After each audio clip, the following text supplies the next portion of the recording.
Hey everyone, I'm Armor Gaming. Welcome back to my channel and welcome to a monster analysis on one of the newest mythical monsters, KatUFO. Now this monster is going to be the March Golden Legends Pass monster, which means if you actually purchase the Legends Pass, you'll be able to get this monster.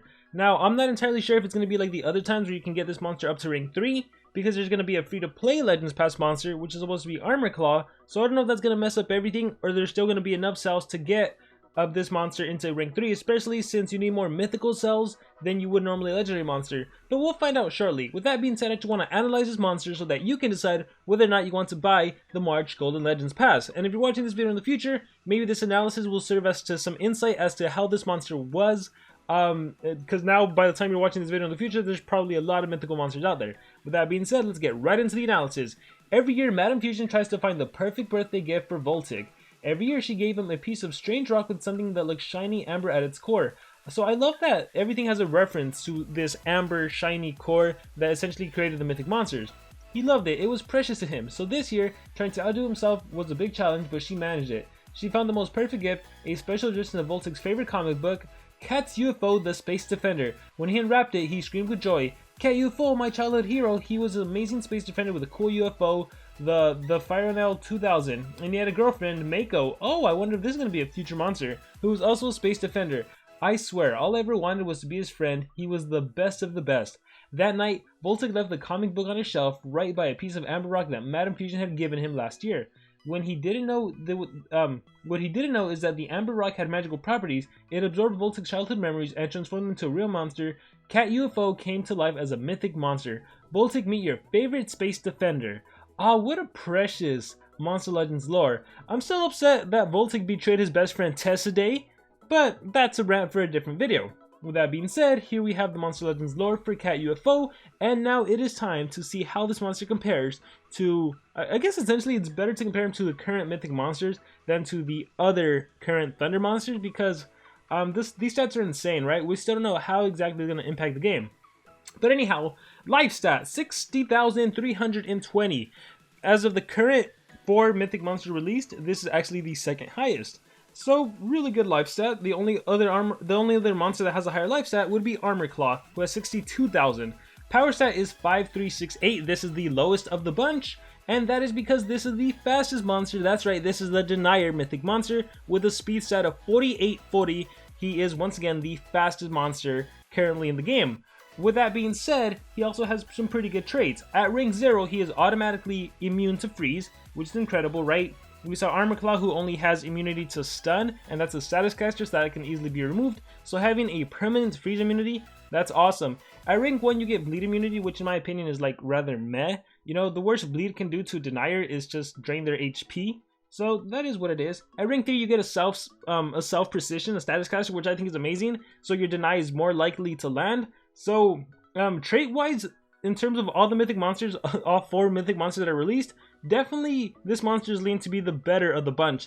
Now of course it is the one from the Golden Legends Pass, so that could be a reason why. In terms of relics, this monster can hold the Essence and the Trap, and again, fantastic relics. This monster can hold Uriel's Essence and revive even if it dies. In terms of Trap, you have access to Nabuline's Trap, you have Oblation Trap, so fantastic monster for draining enemy stamina if your HP ever drops below 50%. And again, the fact that this monster could revive, I mean, trait and stats and everything, just fantastic right now. In terms of books, this monster is a mechanical monster, a superhero monster, and an adventurer monster. And with that being said, let's talk about the skills. Tier 1 skills, we have Smells Like Fish Spirit. Deals moderate water damage to all enemies, applies drown to all enemies, requires cooldown. I like this skill a lot. 30 damage, 1 turn cooldown, and it is spammable. So even if, not spammable, and it costs no stamina. So even if you have no stamina, you can at the very least drown the enemy monsters. Which, drown by the way, reduces enemy HP as well as takes away some stamina. 1 life left applies precision to itself, applies immunity to controls to itself. So this is cool because you have a way to make yourself immune to control. Now I will say, and this is probably the same for all mythic monsters currently released, we still live in a world where just about every single other legendary monster has skills that can remove positive effects. So I don't know how effective applying immunity to control is to yourself if then you have an enemy legendary that can just remove positive effects and then stun you or whatever it may be. But it's still nice to have a skill like this. It does, however, cost 41 stamina, which is a little steep, and that's something I've been noticing right now with the stamina cost. They're quite high. I mean, look at the next one. Perfect Attack, or sorry, Perfect Cat. Katak? Deals moderate thunder damage to enemies, applies shock and daze to all enemies. So 30 damage, 2 turn cooldown, 56 stamina. Shock is nice because if it lands, this prevents extra turn skills. And Daze is nice because this reduces accuracy by 25%, and it also reduces damage output by 25%. Now the thing is, the fact that you can essentially stop extra turners, that's pretty cool, because if you're at rank 3 with self-precision, I think most of the time that shock will be landing against the enemy monster. Moving on, we have Kid Cat. I love that skill name.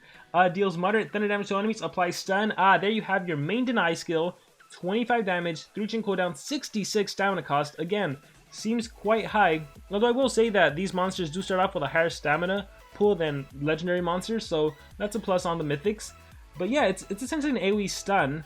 Now the cool thing is that, again, this monster is a fast denier. Gonna be the fastest monster in the game, at least as of right now. So you have an AoE stun. Of course, you're not gonna be able to deal with dodge area monsters, but I think it'll be a while before we find ourselves a mythic monster that can actually deal with dodge area. I think the idea right now is to combine these monsters, the mythic monsters, with legendary monsters, current ranked up legendaries, to kind of mess with the meta. That's at least my interpretation of what's going on with these monsters. So that's cool. We have a fast AoE stun monster.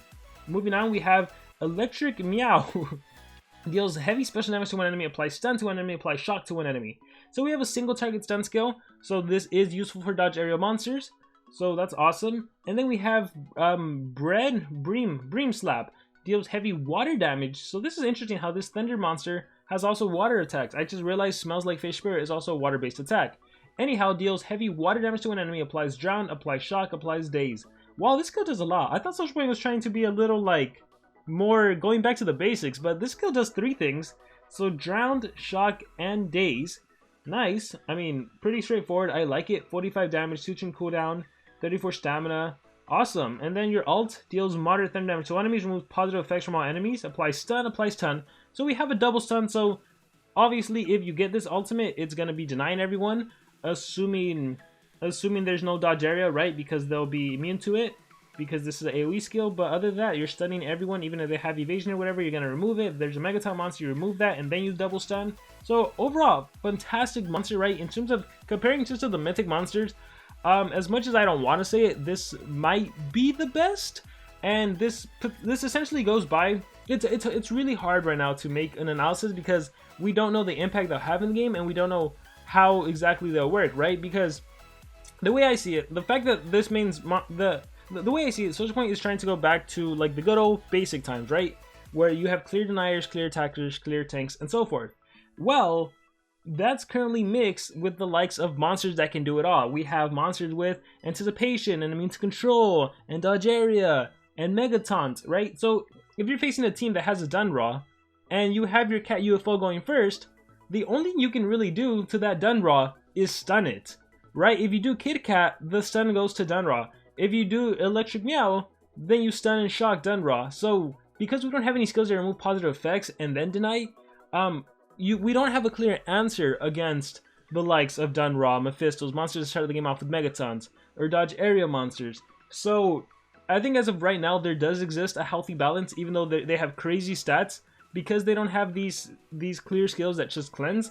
I feel like a lot of these mythic monsters right now can be used more towards the attacking purpose, maybe team speed holder. Like if I was to make a team, I'd honestly run my KatUFO with team speed, and then maybe just go for the stun or the single target. I might not even use this monster, to be honest, as at least right now, just because of the meta still calls for Megatons and moving positive effects and trade disabling and stuff like that. So it'll be interesting to see how players use this monster, but just moving more along the lines of, again, just comparing this to the other mythic monsters.